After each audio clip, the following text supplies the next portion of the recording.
perguruan tinggi sudah banyak yang tidak mengetahui tentang masalah komunisme dan kejahatan-kejahatan komunisme itu. Kenapa? Sejak tahun 2008 pelajaran pengkhianatan PKI terhadap Republik Indonesia ini dihapus. Sehingga generasi sekarang ini banyak yang tidak memahami tentang sejarah bangkitnya komunis tersebut. Oleh karenanya dalam pertemuan pada pagi hari ini kita mengkaji asal usul komunisme di Indonesia itu. Bahwa komunisme di Indonesia itu berasal dari Belanda, bukan dari Uni Soviet, bukan dari Beijing Cina, asalnya dari Belanda, di mana pemerintah Kristen Protestan Belanda,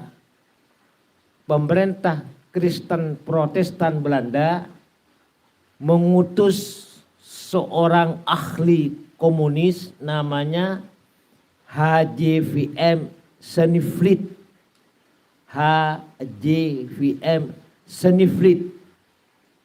Ini namanya adalah Seniflit. Orang yang sangat komunis, orang asli Belanda, diutus oleh pemerintah Belanda untuk mengkomuniskan Indonesia. Seniflit ini lahir tahun 1883, lalu mati tahun 1942. Lahir tahun 1883, kemudian meninggal 1942. Kemudian masuk ke Indonesia pada tahun 1914. Masuk pertama kali langsung ke kota Surabaya. Pertama, Seniflit ini mendirikan Indische Sociaal-Democratische Vereniging, ini bahasa Belanda. Indische Sociaal-Democratische Vereniging ini semacam organisasi sosial demokrat. Sebuah organisasi yang bergerak di bidang kesosialan dan mengatasnamakan dirinya demokrat. Tapi hanya di kalangan orang-orang Belanda di Surabaya. Orang-orang Belanda, kita menyebutnya orang-orang Londo, bekas penjajah itu yang masih tersisa di Surabaya, dihimpun kembali oleh Seniflit ini dalam organisasi sosial demokrat. Diajari ilmu-ilmu komunisme. Tidak percaya pada Allah Subhanahu wa taala dan anti agama. Namun Indische Sociaal-Democratische Vereniging ini tidak terkenal sama sekali. Tidak populer sama sekali. Akhirnya Seniflit ini pindah ke Semarang. Membentuk sebuah organisasi namanya Vereniging Spoor en Trouwig Personeel. Semacam organisasi kaum buruh dan kaum tani kereta api. Jadi dirubah organisasinya, khusus organisasi mengenai buruh kereta api dan petani di Semarang. Nah, karena yang didekati itu buruh kereta api Semarang, buruh-buruh kasar kereta api Semarang dan petani-petani gurem di Semarang, maka cepat terkenal organisasi buruh kereta api ini yang dipimpin oleh Seniflit ini. banyak pengikutnya di Semarang. Lalu ada seorang pemuda namanya Semaun. Umurnya waktu itu 17 tahun. Kemudian ada lagi namanya Darsono, umurnya 19 tahun. Kemudian Tan Malaka, umurnya juga 19 tahun. Itu direkrut oleh Snefrit ini. Seorang pemuda namanya Semaun di Semarang, umurnya masih umur 17 tahun. Direkrut di kader tentang komunisme. Semaun ini kerjanya kuli kereta api di Semarang.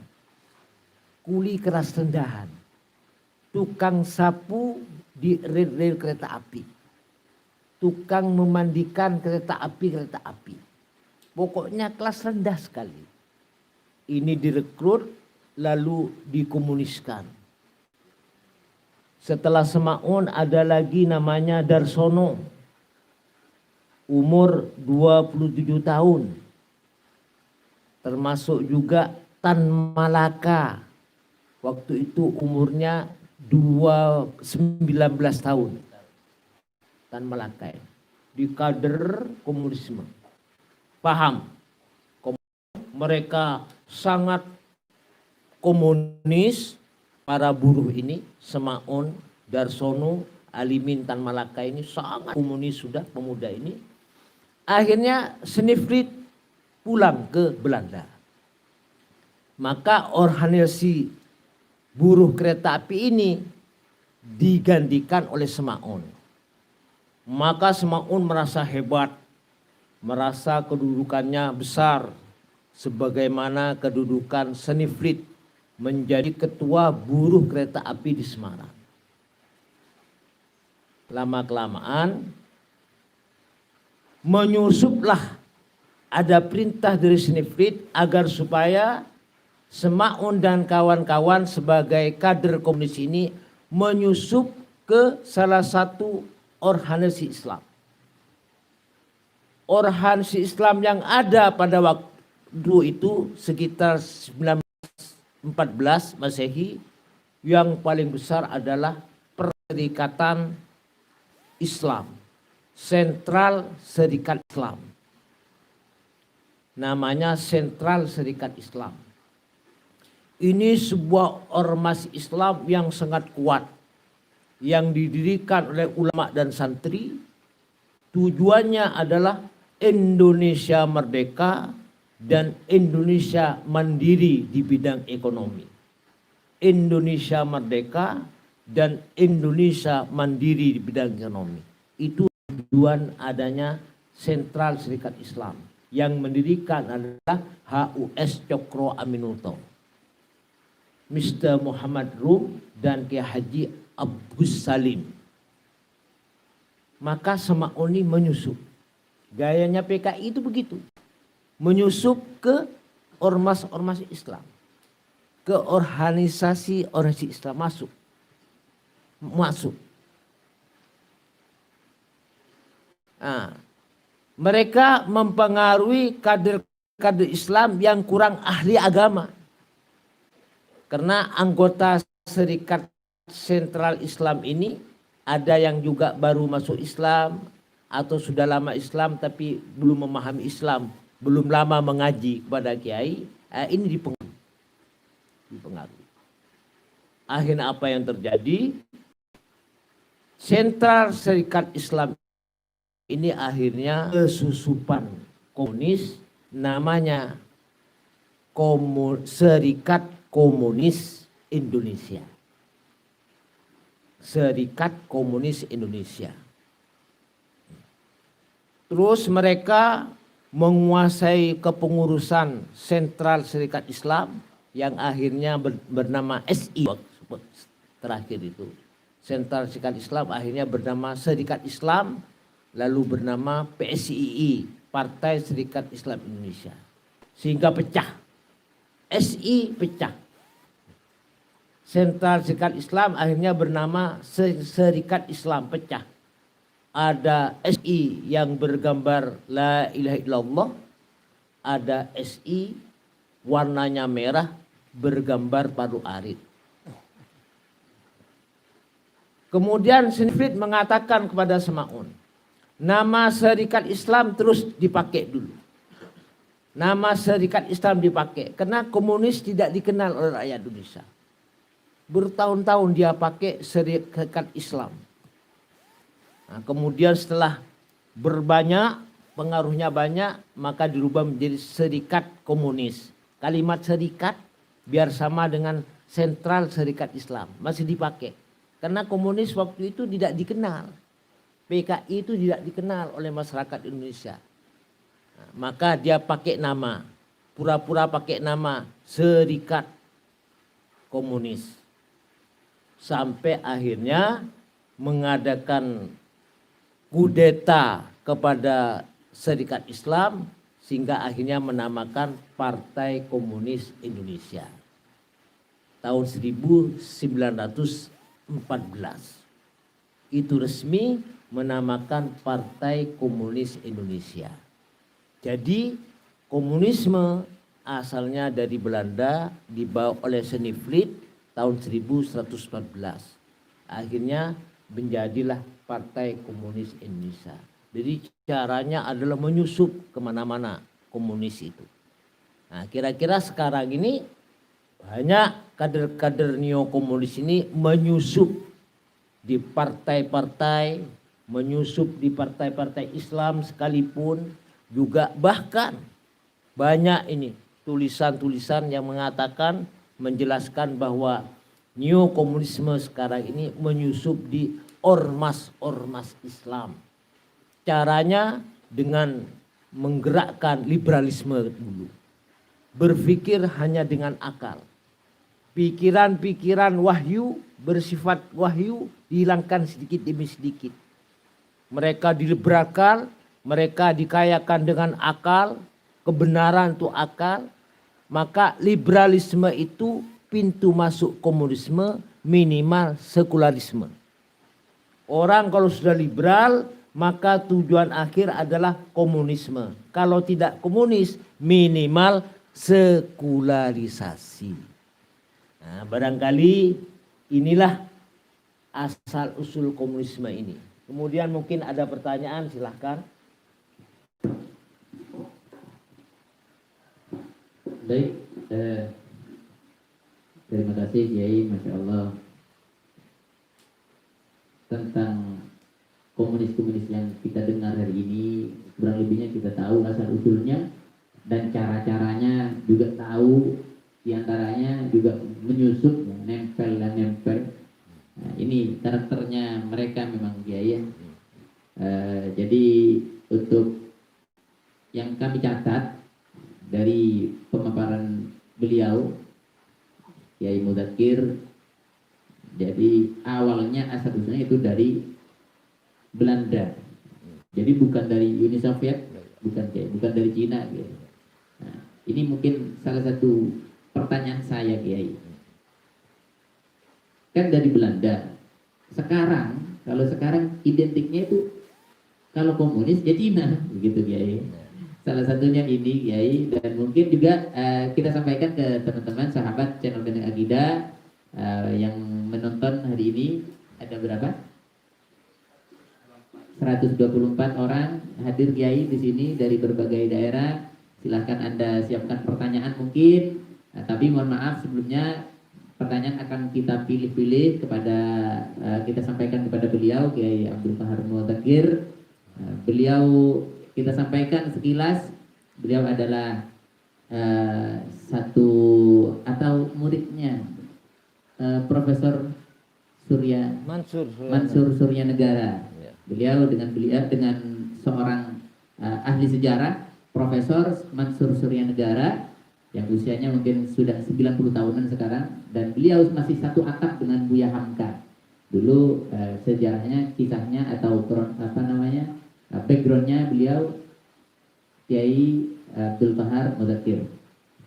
Jadi silahkan pertanyaan akan dicatat oleh teman-teman, oleh ustadz-ustadz di sini. Mungkin dari ustadz-ustadz juga akan bertanya, ada Ustadz Fazat, Ustadz Hamdi, Ustaz Syarif, Ustaz dan lainnya semuanya, termasuk santri yang ada di sini yang hadir.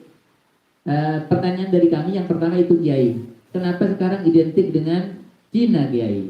Jadi komunis itu kan asalnya dari Belanda, sekarang kok bisa dari Cina? Kemudian pertanyaan kedua Kiai, saya ingin sejarahnya, sejarah yang menyatakan bentuk pengkhianatan PKI itu lebih detailnya seperti apa, ya, termasuk di G30 SPKI itu, ya.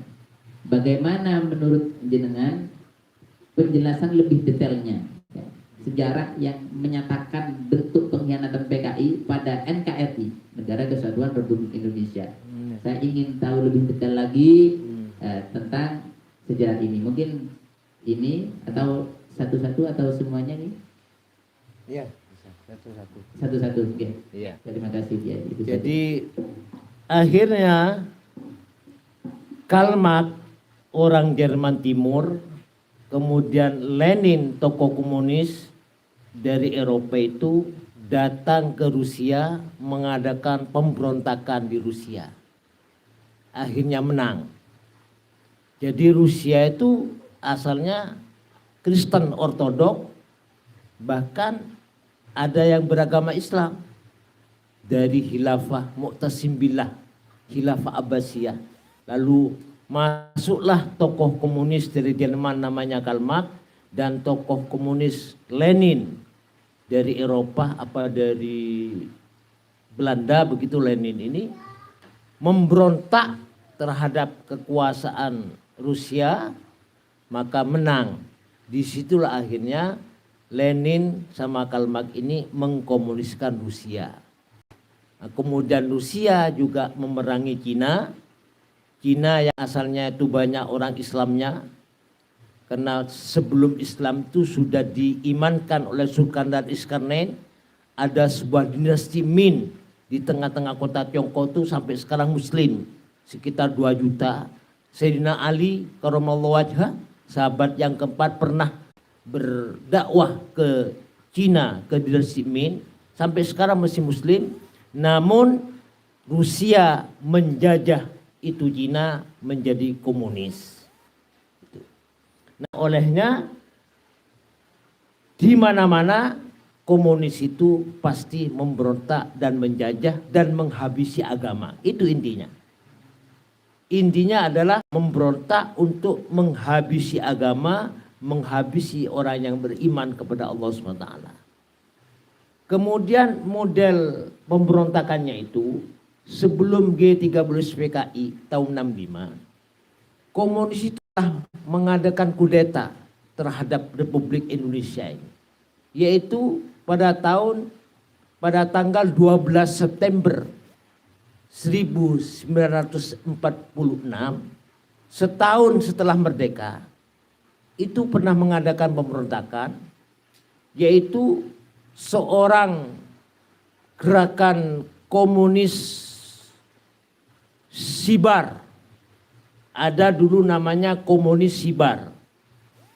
Komunis Sibar itu adalah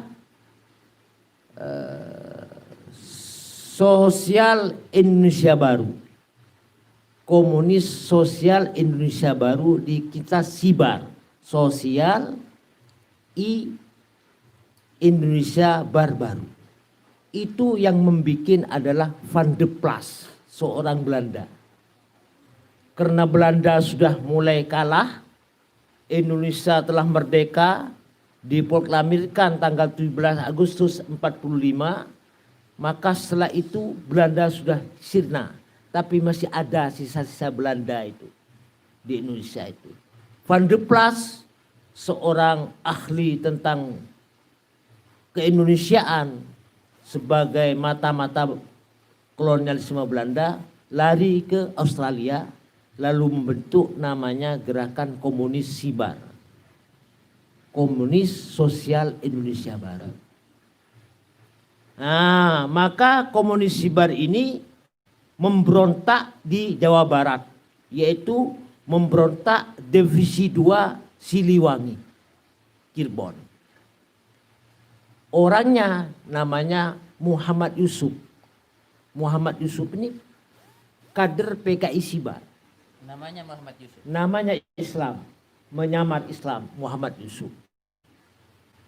Tapi divisi 2 Siliwangi alhamdulillah bisa menghabisi Sibar ini. PKI Sibar dan Muhammad Yusuf meninggal dunia. Tujuannya apa? PKI Sibar ingin bagaimana Indonesia yang telah merdeka ini terong dan habis. Itu terjadi pada tanggal 12 September 1946. Sedangkan kita merdeka 17 Agustus 1945. Gagal pemberontakan PKI Sibar ini, muncul kudeta yang kedua. Menjelang perjanjian Linggarjati, di situ Tan Malaka dan kawan-kawan itu memahami tidak akan lama lagi Presiden Soekarno dan Hatta ini akan dibuang ke Bangka oleh Belanda. Nah, maka dia mengadakan beberapa isu Belanda akan menjajah lagi Indonesia. Indonesia yang merdeka akan direbut lagi oleh Belanda. Olehnya tidak lama lagi Bung Karno dan Bung Hatta akan dibuang ke Bangka. Oleh karenanya kamu akan dibunuh. Wahai Bapak Soekarno dan Bapak Hatta akan dibunuh. Olehnya segeralah Anda menyerahkan kepemimpinan kepada saya, yaitu Tan Malaka. Maka dijawab oleh Bung Karno, saya akan serahkan kemerdekaan Indonesia ini pada orang yang sesuai memegang Indonesia. Maka ketika ditangkap Bung Karno dan Bung Hatta ini dibuang ke Bangka, ternyata tidak dibunuh, hanya ditahan. Maka Bung Karno menyerahkan Indonesia ini kepada Mr. Safruddin Perwira Negara dari Masumi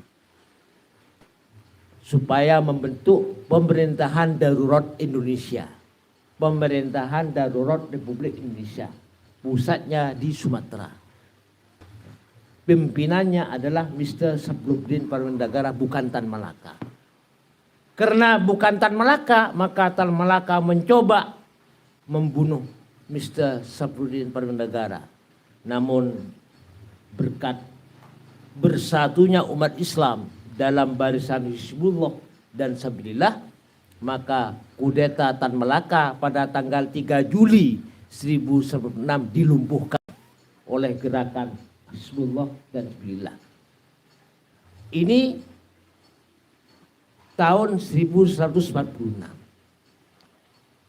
Kemudian terjadilah perjanjian Linggarjati dan Ravinda. Waktu itu Presiden Bung Karno, Wakil Presiden Bung Hatta, Perdana Menterinya adalah Amir Sarifuddin. Amir Sarifuddin ini bukan orang Islam, orang Kristen yang akhirnya menganut komunis.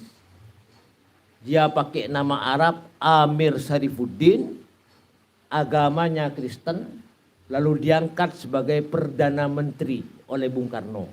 Maka disebut Perdana Menteri Amir Sarifuddin. Ditunjuk untuk mengadakan perjanjian dengan Belanda, Ravinda. Maka isinya itu adalah menurut perjanjian Ravinda, Indonesia secara de facto itu hanya Jawa, Madura, dan Sumatera. Sedangkan menurut de jure, wilayah Indonesia itu adalah wilayah bekas jajahan Belanda, yaitu dari Sabang sampai Merauke ditolak. Tetapi Amir Sarifuddin ini menandatangani perjanjian Villa dengan Belanda pada tahun 1147. 2 tahun setelah kita merdeka. Maka Partai Islam Indonesia Masumi dan Partai Serikat Islam Indonesia dan para ulama tidak setuju dengan perjanjian Linggarjati dan perjanjian Villa ini yang ditandatangani oleh Perdana Menteri Indonesia Amir Sarifuddin. Udah terjadi perang lagi perang dingin antara umat Islam dengan Belanda. Karena umat Islam menolak perjanjian Linggarjati dan perjanjian Villa, isinya Indonesia menjadi Republik Indonesia Serikat. Sehingga ada negara Madura, ada negara Kediri, ada negara Surabaya, ada negara Indonesia Timur dan sebagainya dan sebagainya. Itu ditolak oleh Partai Islam Indonesia Masyumi dan juga para ulama dan santri. Akhirnya kacau suasana ini karena ulama menolak Republik Indonesia Serikat hasil perjanjian Linggarjati dan Villa. Akhirnya apa yang terjadi? Amir Syarifuddin ini didatangi oleh Musso, seorang kader komunis dari Seniflit yang lama di Uni Soviet, pulang ke Indonesia, bertemu sama Amir Syarifuddin, kemudian mengajak kudeta komunisme tahun 1948. Kira-kira 19 September sampai 30 September 1948 terjadi kudeta Madiun. Amir Syarifuddin mengatakan, kita kacau balau sekarang ini, Indonesia merdeka sedang kacau balau, kondisi politik tidak karuan, partai-partai politik saling berantem, orang Indonesia satu sama lain saling bermusuhan, gara-gara perjanjian Linggarjati dan perjanjian Villa. Padahal yang menandatangani itu adalah Amir Syarifuddin. Olehnya sekarang ikutilah Indonesia Soviet. Maka seluruh orang PKI, petani, buruh yang disenjatai berkumpul menjadi satu. Lalu teriakannya adalah menang perang, menang perang. Padahal waktu itu rakyat Indonesia semboyannya adalah Indonesia merdeka pakai tangan kanan. Indonesia merdeka, Indonesia merdeka. Itu umumnya sudah. Dari Sabang sampai Merauke termasuk di Madiun, rakyat Indonesia khususnya Muslim ketika ketemu dengan temannya di jalan dia mengatakan Indonesia merdeka, Indonesia merdeka dengan tangan kanan. Tapi kelompok Amir Syarifuddin dan Musso ini kader komunis Indonesia yang lama di Uni Soviet mengatakan menang peperangan pakai tangan kiri. Menang peperangan, menang. Aneh, ada apa ini? Tidak ngerti. Umat Islam dan rakyat Madiun tidak ngerti ini ada apa. Akhirnya lagu kebangsaan Indonesia diganti lagu internasionali. Lagunya lagu internasionali, bukan lagi lagu kebangsaan Indonesia ini. Kemudian Republik Indonesia akan dirubah menjadi Republik Soviet Indonesia. Kemudian sangsaka merah putih, bendera kita itu kan merah putih, diganti merah berlambang Paluarit oleh Amir Syarifuddin dan Musso itu.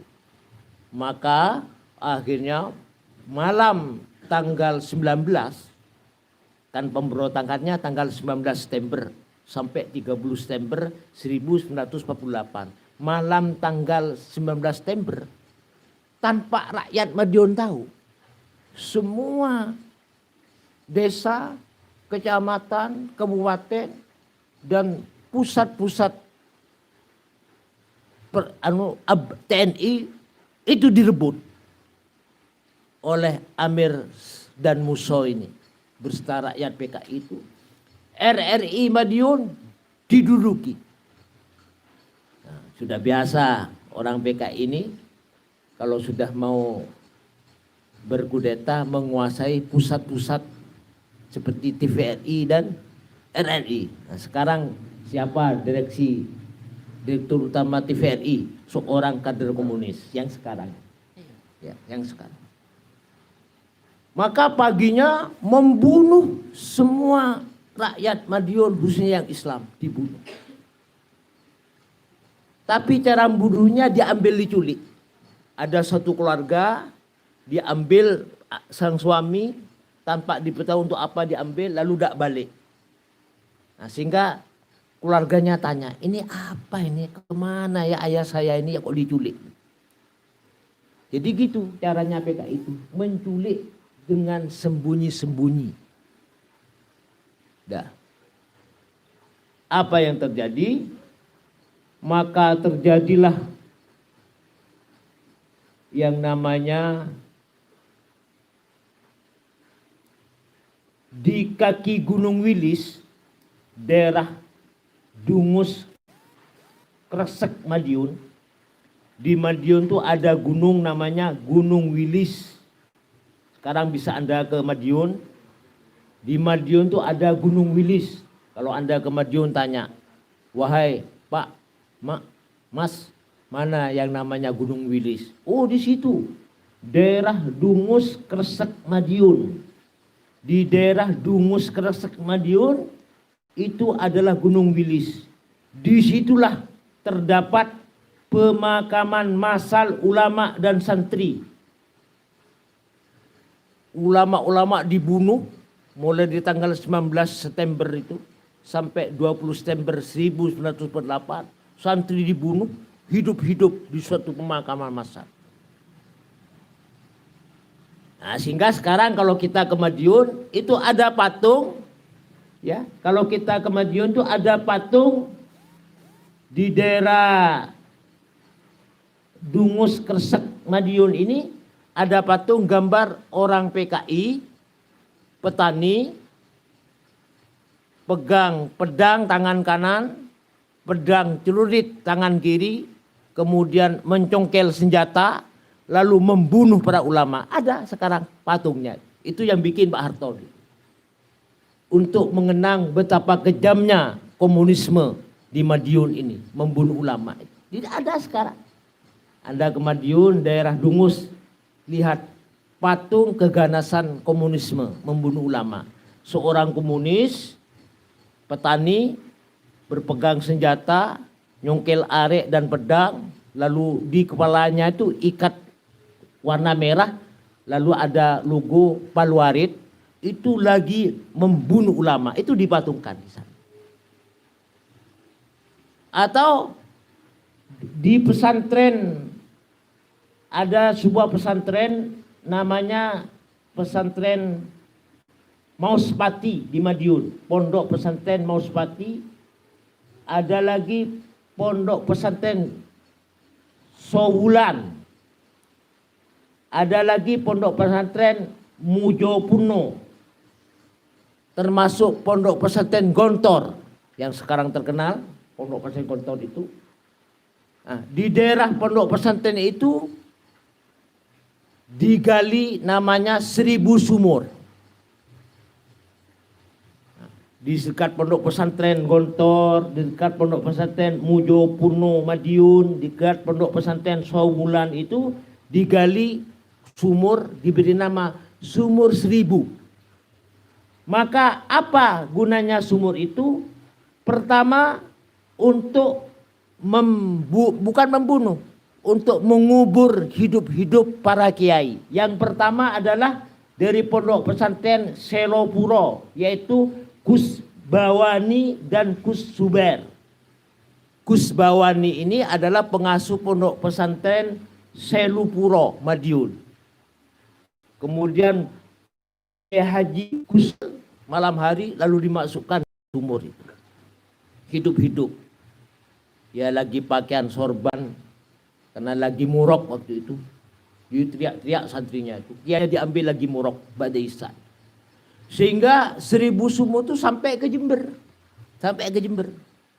Di Jember itu kader-kader PKI itu membuat sumur. Namanya 1000 sumur. Setelah tergali itu sumur, dia nantang. Hei, kiainya kamu umurnya tinggal 3 hari. Tidak lama lagi akan masuk ke sumur. Termasuk seorang kader PKI daerah Kemiri namanya Mat Rais, Muhammad Rois namanya. Mana Kemiri? Kemiri itu daerah saya. Bunut itu. Di pasar itu ada kader komunis namanya Mat Rais. Aslinya Muhammad Rois. Coba. Nama Islam pakai bahasa Arab. Itu menggali sumur di tengah-tengah pasar Bunut. Setelah sumur itu digali, dia ngomong waktu pasaran hari Minggu. Sampai sekarang kan pasarannya hari Minggu. Bilangkan kepada Ki Basuni, ayah saya, umurnya kurang 3 hari karena sumur sudah disediakan. Jadi abah saya, Ki Haji Hasan Basuni, pendiri Pondok Pesantren Al Hasan sekarang ini akan dikubur dalam sumur itu. Dan itu hampir semua daerah-daerah. Inilah saudara-saudara sekalian keganasan PKI membunuh para ulama. Maka yang terakhir adalah pengkhianatan PKI itu adalah gerakan 30 September tahun 65. Bejo Untung, kader PKI yang sekarang hidup itu mengatakan, tahun 65 ini PKI hanya korban politik Orde Baru dan korban kejahatan TNI. Sebenarnya PKI itu tidak salah. Tapi kenapa setelah G30 SPKI 77 juta orang komunis dibunuh oleh TNI dan ada kuburan massal. Maka Bejo Untung jangan menjual kuburan. Terjadi kuburan massal PKI oleh TNI. Jangan hanya dilihat pada tahun G30 SPKI. Tapi lihatlah tadi yang saya sebut tadi itu. Tahun 46 mereka mengkup, membunuh. Tahun 47 mereka mengkup, membunuh. Tahun 48 di Madiun mengkup dan membunuh para ulama dan sebagainya. Tahun 65 dia membunuh para jenderal. Dia membuat fitnah kepada Bung Karno akan ada Dewan Jenderal. Dewan Jenderal ini akan membunuh Bung Karno. Akhirnya apa yang terjadi? Menangkap 7 jenderal pahlawan revolusi ini, Bung Karno diam. Bung Karno diam. Karena kena fitnah PKI. Karena fitnahnya PKI, 7 jenderal ini akan membunuh Bung Karno. Sehingga ketika Kolonel Untung yang PKI, Muso yang PKI, Aidit yang PKI, itu mengambil dan membunuh dalam 7 jenderal revolusi ini, Bung Karno diam. Sehingga karena ini fitnah, maka rakyat semuanya ingin membunuh PKI, ingin membunuh Bung Karno. Bung Karno ingin dibunuh oleh seluruh rakyat, diamankan oleh Soeharto. Karena kalau nggak diamankan oleh Kolonel Soeharto, habis Bung Karno itu. Dibunuh oleh mahasiswa dan oleh rakyat Indonesia. Karena apa? Sikapnya lunak terhadap PKI tadi. Karena sebuah fitnah di PKI. Gayanya PKI itu kan fitnah. Di mana-mana memfitnah terus. Maka betul terjadilah pembunuhan 8 jenderal. Dan Soeharto waktu itu kontrak bisa melaksanakan dan mengamankan Indonesia itu. Tanggal 30 September dimulai ba'da subuh. Ternyata tanggal 2 siang 30 September Soeharto memberikan pengumuman bahwa ini adalah kudeta G30 yang dilakukan Untung, Muso dan Aidit untuk membunuh Bung Karno. Tapi Indonesia hancur ekonomi, akhirnya Soekarno tidak bisa memulihkan ekonomi. Akhirnya apa yang terjadi? Ada 11 surat tinta 11 Maret, Super Semar itu kepada Soeharto. Nah, maka Indonesia sementara itu dipegang oleh Kolonel Soeharto. Akhirnya aman, PKI habis, pemberontakan PKI juga musnah, maka ditetapkanlah Majelis Permusyawaratan Rakyat Sementara MPRS nomor 26 tahun 1966, TAP MPR nomor 26 tahun 1966 mengatakan melarang tumbuhnya kembali ajaran Marxisme, Leninisme, komunisme dan lain-lain. Itu TAP MPR nomor 26 tahun 1966. Maka PKI, ajaran Leninisme Marxisme itu dilarang hidup di bumi Indonesia sampai hari ini. TAP MPR 26 tahun 66 itu tetap berlaku. Saya kira ini silakan barangkali mau dikembangkan. Sudah bentuk kudeta PKI, bentuk arogansi PKI, bentuk pembunuhan PKI sudah saya sampaikan bertahap-tahap tadi. akhir, yaitu pada tanggal 30 September tahun 65. Itulah puncak daripada kudeta PKI, pembunuhan PKI terhadap bangsa Indonesia ini. Kami silakan yang bertanya lagi. Ya. Baik. Terima kasih. Masya Allah, luar biasa. Banyak sekali ya, merefresh ingatan kita atau kita yang tidak paham tentang bagaimana sejarah PKI ini sangat membahayakan, dan karakter-karakter busuk, kalau bisa saya katakan, karakter busuk PKI ini di dalam menyerang, memberontak, atau menghabisi agama-agama dan kepercayaan, keyakinan beragama umat Islam Indonesia pada khususnya. Baik, untuk selanjutnya sebelum kita berikan kesempatan kepada santri yang mau bertanya, mungkin ada dari online? Ada? Bisa dibacakan? Pertanyaannya dari siapa?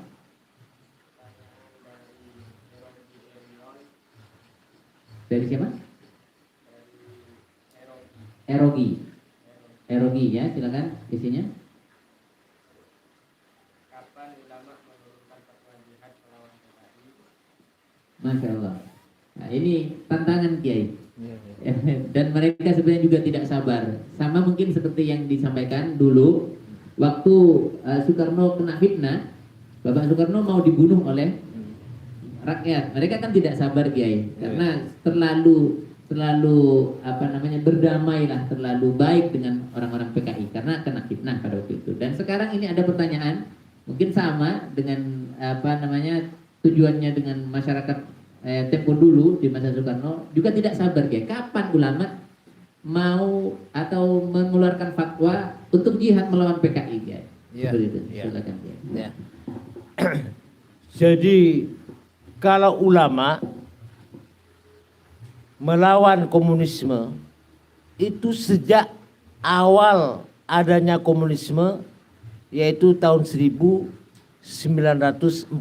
tadi yang dibawa oleh Snefrit. Karena menurut ulama komunisme itu anti agama dan anti Tuhan. Olehnya negara yang di situ masih ada nilai-nilai agama dan percaya pada Tuhan, yaitu Allah SWT, harus dihancurkan dengan cara pemberontakan itu. Maka lebih luasnya kekuatan ulama itu ketika tahun 1947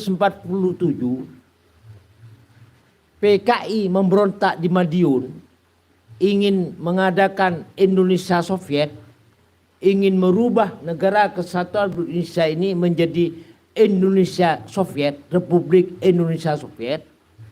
Maka setelah itu tahun 47 tanggal 22 Oktober 1947 Indonesia itu sudah lemah. Badan Keamanan Rakyat BKR sudah lemah posisinya menghadapi agresi Belanda pertama tahun 1947. Kemudian tentara keamanan rakyat pun lemah. Termasuk peta pembela tanah air sudah lemah menghadapi agresi Belanda pertama itu. Ketika saat lemah itu kan PKI memberontak tahun 48 itu. Iya kan, paham? Tadi disebutkan kan? Nah, maka Bung Karno, Belanda dan Nica. Akhirnya apa terjadi? Singkat kata, Kiai Haji Hashim Asy'ari mewajibkan jihad setiap kaum muslimin yang disebut dengan resolusi jihad 22 Oktober 1947. Maka seluruh umat Islam khususnya Jawa Timur tampil berjihad melawan Belanda dan Nica yang menyerang dari udara, daratan dan lautan, dan alhamdulillah menang.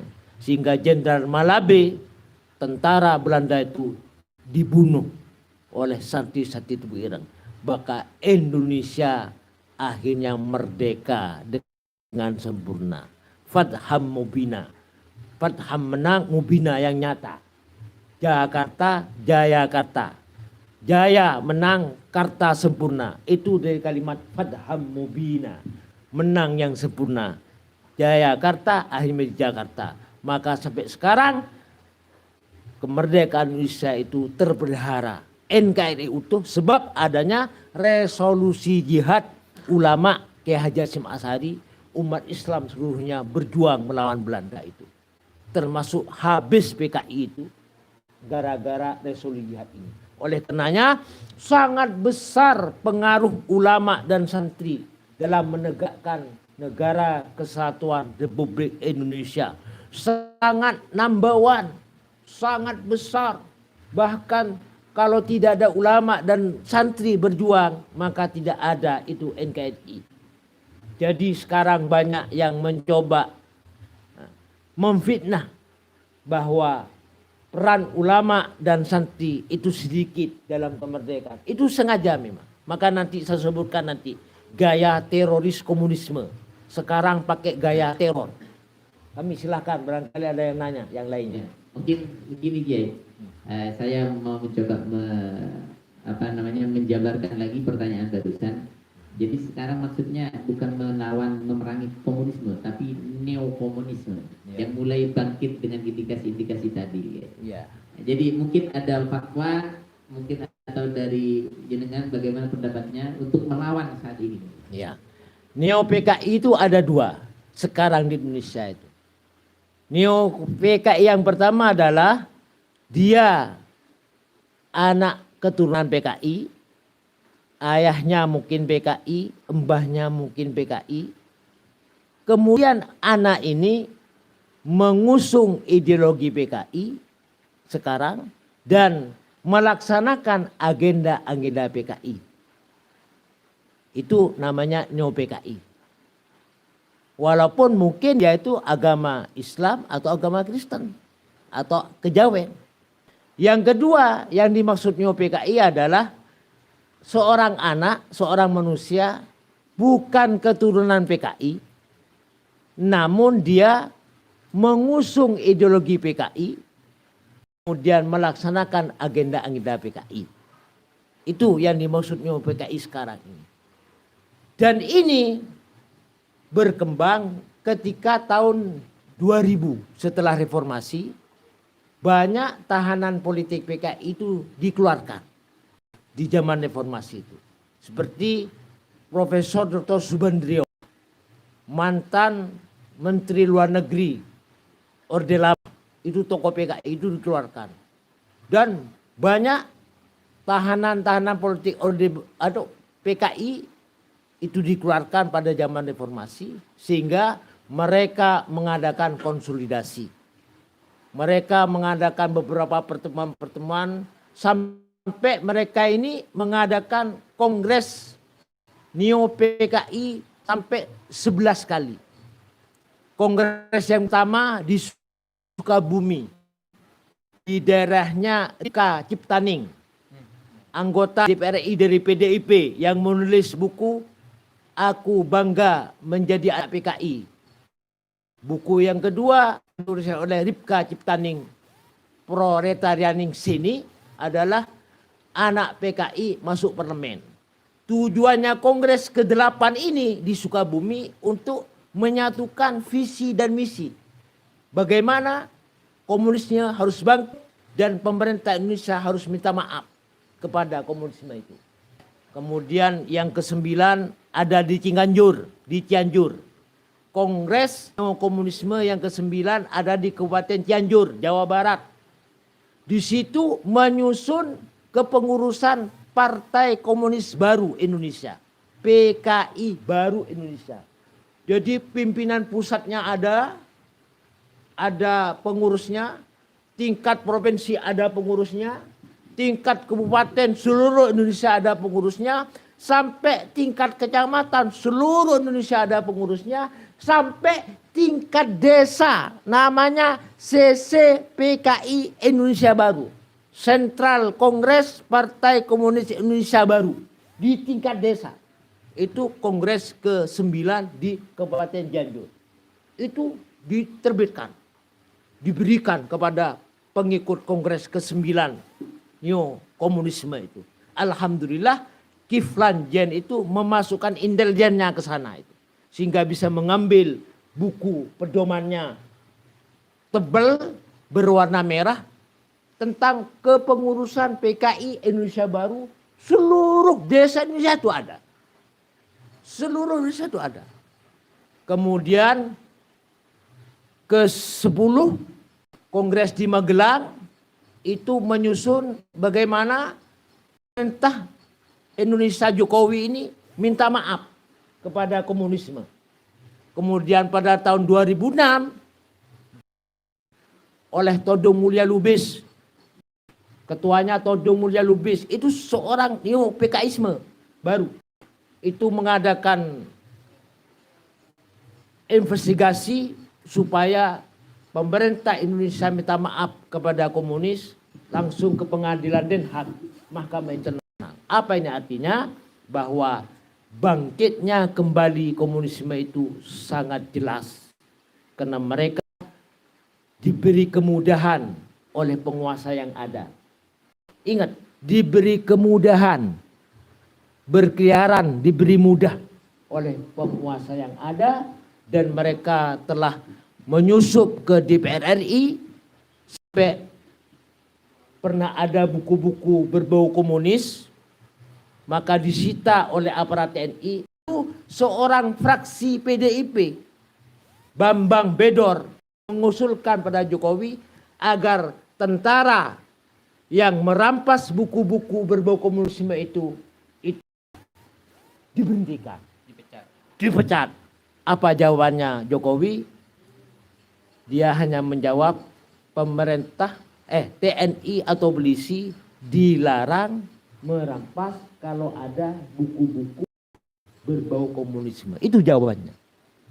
Sedangkan fraksi PDIP mengatakan, Pak Jokowi tolong TNI maupun polisi yang merampas buku-buku berbau komunisme itu harus dipecat.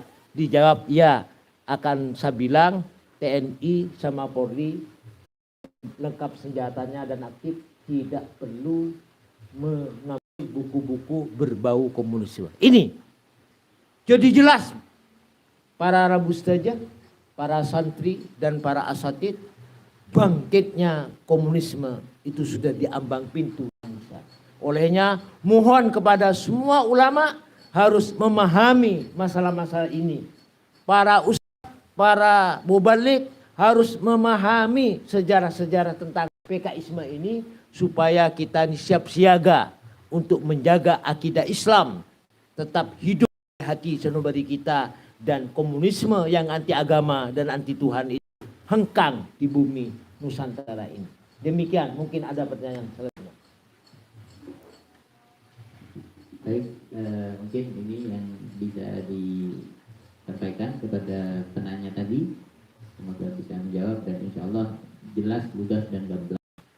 Selanjutnya kita kasih kesempatan kepada satu pertanyaan. Ya, mungkin waktunya lumayan sudah siang. Kita berikan pertanyaan kepada santri untuk mewakili santri-santri yang lain. Sudah? Tanya?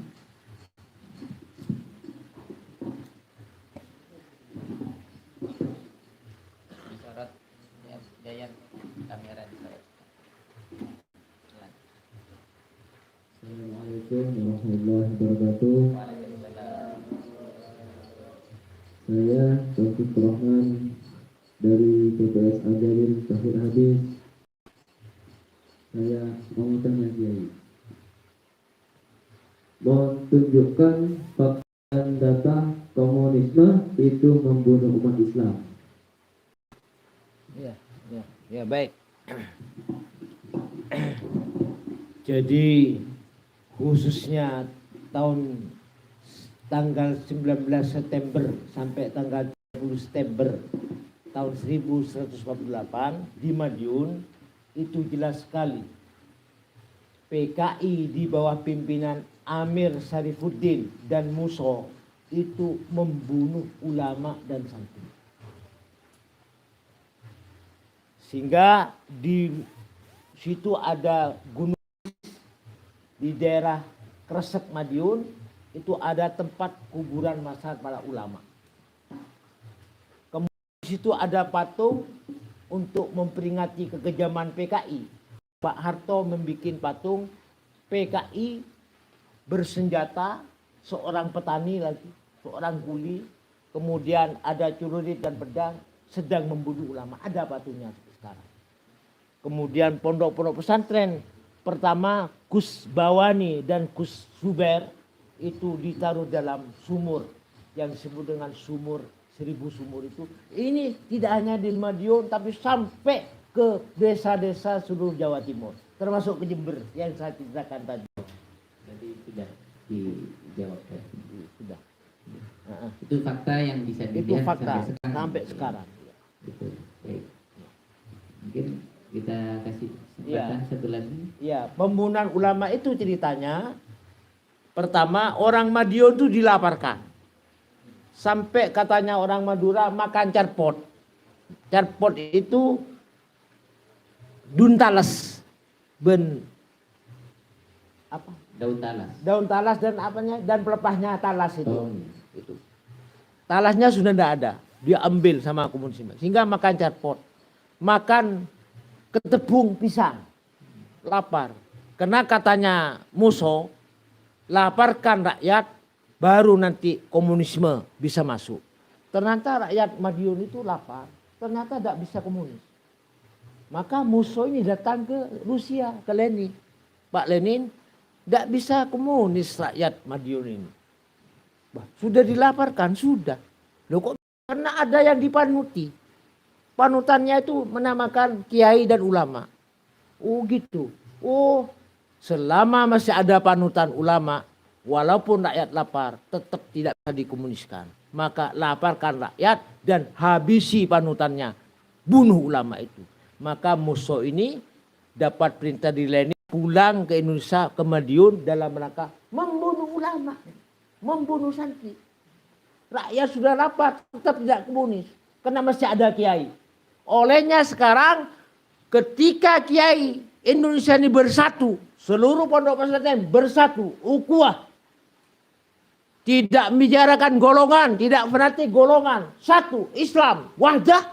Maka selama itu pula, jangankan komunisme. Yahudi Amerika pun tidak bisa menghancurkan umat Islam. Bahkan Kiai Drismo yang bernama Kiai Drismo, Mas Mansur. Kiai Mansur bin Tolha, masih keturunan Sunan Ampel, mengatakan selama keturunan Imam Subakir, siapa Imam Subakir? Abahnya Sunan Ampel, Raden Rahmat, bersatu. Ya namanya keturunan Imam Subakir, berarti keturunan Raden Rahmat Sunan Ampel rata-rata kiai semua. Kiai-kiai yang ada di seluruh Indonesia ini adalah keturunan Imam Subakir, wabil Jawa Timur, bersatu. Maka komunisme tidak akan pernah bangkit lagi.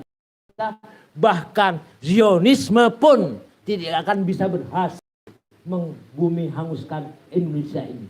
Asal bersatu seluruh ulama. Sebaliknya jika tidak bersatu, bertengkar antar ulama, NU Muhammadiyah bertengkar terus. Bahkan ada yang liberal di dalam tubuh ulama. Bahkan ada yang mencaci ulama pejuang. Maka pasti jangankan Zionis, PKI pun akan bangkit dan akan menang.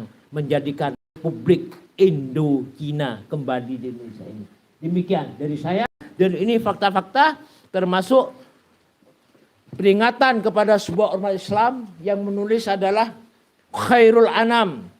Khairul Anam ini adalah ketua GP Ansor dan terkenal aktivis sebuah jamiah itu memperingatkan hendaklah umat Islam bersatu. Jangan mudah diatur oleh penguasa yang ada ini. Karena hanya sekedar menjadi tumbal penguasa. Saya kira demikian di saya. Wallahu a'lam bishawab. Baik. Insyaallah, terima kasih. Ini sangat-sangat luar biasa. Satu informasi penting untuk disampaikan kepada sahabat-sahabat kita, saudara-saudara kita untuk melanjutkan perjuangan ulama di dalam melawan upaya-upaya pengkerdilan dilaparkan begitu Kiai.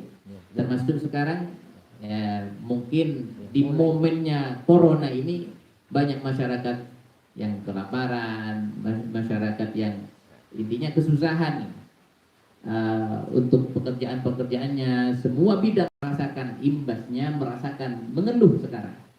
Ini salah satu harus diwaspadai Kiai ya. Jadi seperti musim corona ini, Allah alam, ini kita tidak tahu jelasnya. Yang jelas saat ini rakyat, masyarakat ya sedang mengalami kesulitan ekonomi dan tentu kurang lebihnya mereka akan merasa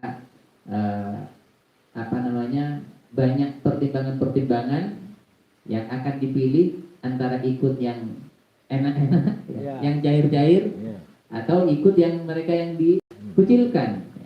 Di antara yang dikucilkan adalah pasti yang menentang PKI seperti Kiai. Karena begini Kiai, perlu kita sampaikan sedikit ya kepada teman-teman dan sahabat channel pendengar kita dan para santri semuanya. Ada masih sampai saat ini putranya Kiai Gus yang membela adanya kemunculan PKI seperti itu Kiai, sampai menyantumkan begini di statusnya, siapa bilang PKI bangkit? Dulu yang membela ulama umat Islam yaitu ulama, yang menentang melawan PKI itu ulama, yaitu ada di NU, katanya begitu Kiai. Jadi sekarang kalau memang neo PKI bangkit, pasti ulama itu, ulama NU maksudnya, itu ada di depan. Buktinya sekarang tidak ada suara. Cuma orang-orang yang barisan sakit hati karena kalah pilpres dan lain sebagainya dialihkan ke sana isunya Kiai. Sehingga kita sampaikan, dan saya tidak heran bahwa tadi ada namanya Syarifuddin ternyata PKI, namanya Islam ternyata PKI, kan begitu Kiai. Jadi akhirnya kita tidak perlu heran meskipun dia Gus, tapi tidak mengajak umat Islam untuk waspada akan bangkitnya neokomunisme. Ini tidak perlu diherankan meskipun putranya Kiai seperti itu. Jadi ini sangat menjawab sekali kepada pertanyaan kami Kiai tanpa ditanyakan. Nah, jenengan sudah memaparkan tadi, ternyata di PKI namanya Islam begitu Kiai.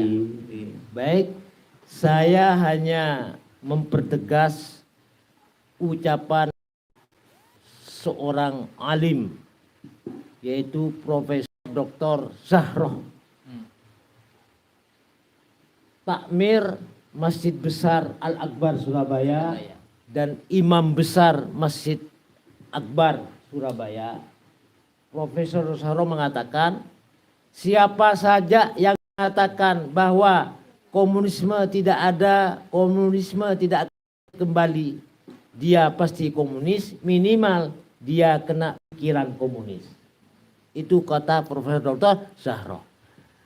Yang kedua, saya mengatakan siapapun di Indonesia ini, dari organisasi manapun yang mengatakan tidak ada itu neokomunisme, tidak akan bangkit lagi komunisme, itu hanya tambahan-tambahan. Saya mengatakan secara pribadi kan mutakir, orang itu tidak pernah membaca sejarah. Dia nol, tidak paham sejarah.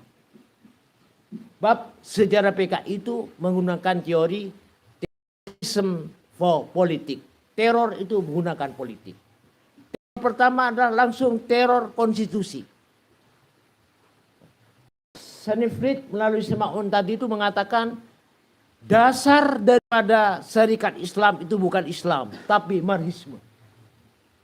Semaun dan kawan-kawan kader Sanifrid dari Belanda dikomuniskan, anak muda ini di Semarang ini menyusup ke Perserikatan Indonesia PSI, lalu berbaur dengan tokoh-tokoh ulama, lalu dia dengan berani mengatakan dasar organisasi PSI, Partai Serikat Islam Indonesia ini bukan Islam, bukan Al-Quran, tetapi marxisme.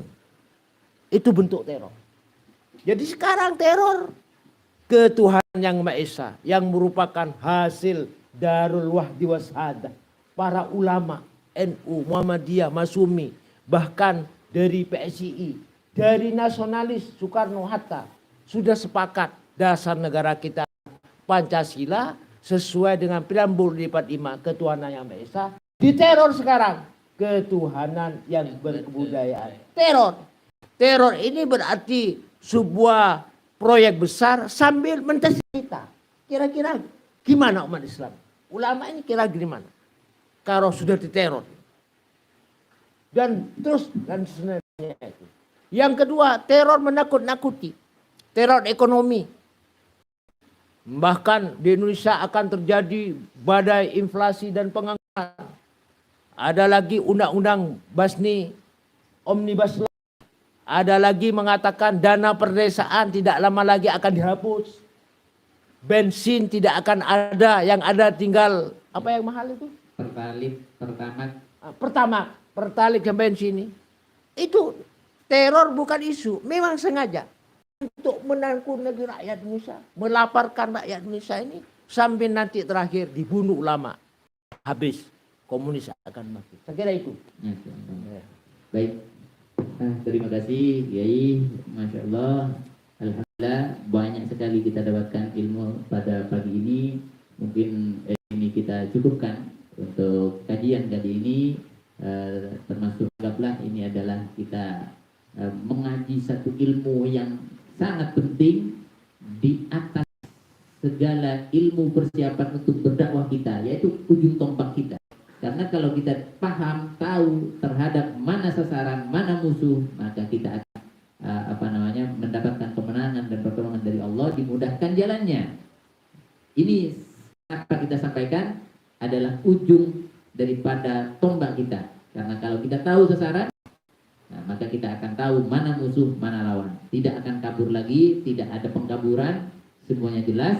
Sehingga kita insya Allah tetap di dalam jalan dakwah ini, di dalam perjuangan umat Islam, perjuangan para ulama yang diwariskan kepada kita semuanya. Islam akan tetap jaya, Indonesia, Negara Kesatuan Republik Indonesia akan tetap jaya.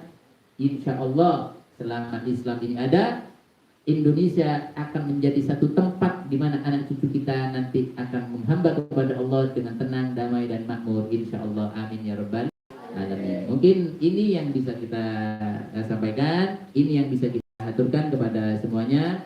Terima kasih sekali lagi kepada para santri, para ustadznya, dan paling utama wabil khusus kiai kita, guru kita, Kiai Abdul Qahar Mudakir. Pada kali ini sudah memberikan kesempatan, wawasan, dan keilmuannya kepada kita semuanya. Dan kita sampaikan terima kasih kepada para penonton, kemudian viewer, subscriber channel Benteng Akidah. Semoga ini bermanfaat untuk Anda juga. Sampaikan semuanya. Ini adalah ayat demi ayat yang menjaga kita daripada ancaman-ancaman yang membahayakan agama. Balighu anni walau ayat, kata Nabi Shallallahu Alaihi Wasallam, sampaikan meskipun saja. Tapi ini bukan hanya satu ayat, ini sangat bermanfaat, berayat-ayat dari tadi, berbagai macam banyak ilmu dan pegangan yang bisa kita ambil manfaat dan hikmahnya. Demikian mungkin ini yang bisa kita sampaikan. Mohon maaf sebelum ini sebelum ditutup ya, maksudnya kita minta doa kepada beliau secara singkat. Kiai Abdul Qahar Mudakir dihaturkan. Alhamdulillah Rabbil Alamin. Hamdan yuafi ni'amahu wa yukafi masidah. Ya Rabbana walakal hamdu kama yanbaghi li jalalik wajhika wa 'azimi sultanik. Allahumma salli wa sallim ala sayyidina wa ahli baitihi wa sahbihi wa sallim.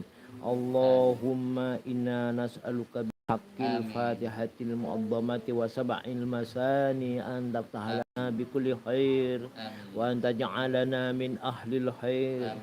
Amilana ya maulana li ahlil khair wa anta fadona fi adyanina wa anfusina wa auladina wa dzurriyyatina wa ashabina wa ahbabina min kulli mihnati wa siwadhair innaka waliyyu kulli khair wa mutafaddilun bi kulli khair wa mu'ti li kulli khair ya arhamar rahimin ya arhamar rahimin ya arhamar rahimin farrij 'alal muslimin. Allahumma inna nas'aluka ridhaka wal jannah wa na'udzubika min sakhatik wan nar. Rabbana atina fid dunya hasanah wa fil akhirati hasanah wa qina adzabannar wa adkhinal jannata mal abrar ya aziz ya ghaffar ya rabbal alamin. Wa sallallahu ala sayyidina Muhammadin nabiyil ummi wa ala alihi wa sahbihi wa barik wa sallim ajma'in walhamdulillahi rabbil alamin. Al-Fatihah. Ya kalau Ya, karena demikian yang bisa kita aturkan. Kurang lebihnya mohon maaf dari kami sebagai pembawa acara. Sebelum turun diupayakan soal kepada beliau, lalu baru turun satu persatu sebagian. Begitu dari kami, kurang lebihnya mohon maaf. Sekali lagi, assalamualaikum warahmatullahi wabarakatuh.